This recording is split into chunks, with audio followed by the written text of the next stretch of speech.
हमारा जिंदगी में अगिया लगैलू कके बर्बाद जानू बोल का तू पहलू बताओ।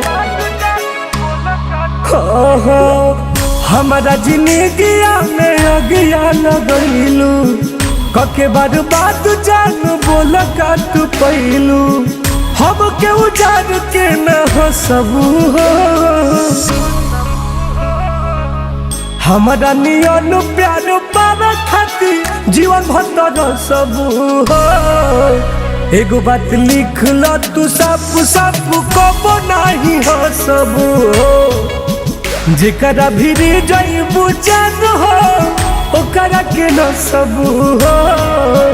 एगो बात लिख लो तू सब सब कबो नहीं हो सबू हो। दिल से शराब देता नहीं।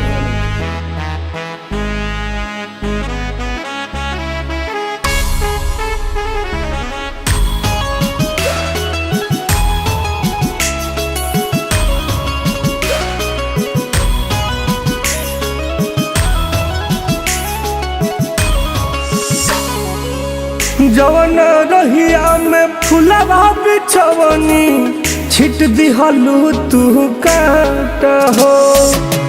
नाजुक रहे नहीं आके डोरी तुर दिहलू सब नाट हो। तू कब जाल में फसबू हो। हमारा नियन प्यार पावे खातिर जीवन भर सबू हो। एगो बात लिख लो तू सब सब कबो नहीं हो सबू हो। जेकरा भिरी जइबू जान तू ओकरा के न सबू हो। एगो बात लिख लो तू सब सब कबो नहीं हो सबू हो। ये हमार बुदुआ बा।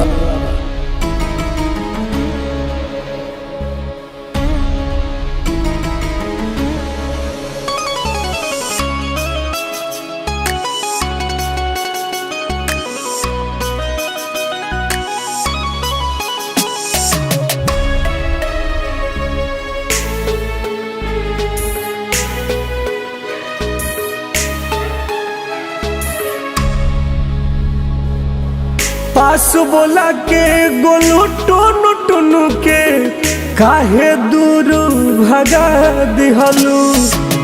प्यार जगा के दिल में बिटू के जानू हो आग लगा दिहलू। नौजन में हमारा अब न घसबू हो। हमारा नियन प्यार पावे खातिर जीवन भर सबू हो। एगो बात लिख लो तू सब सब कबो नहीं हो सबू हो। जेकरा भिरी जइबू जान हो ओकरा के न सबू हो।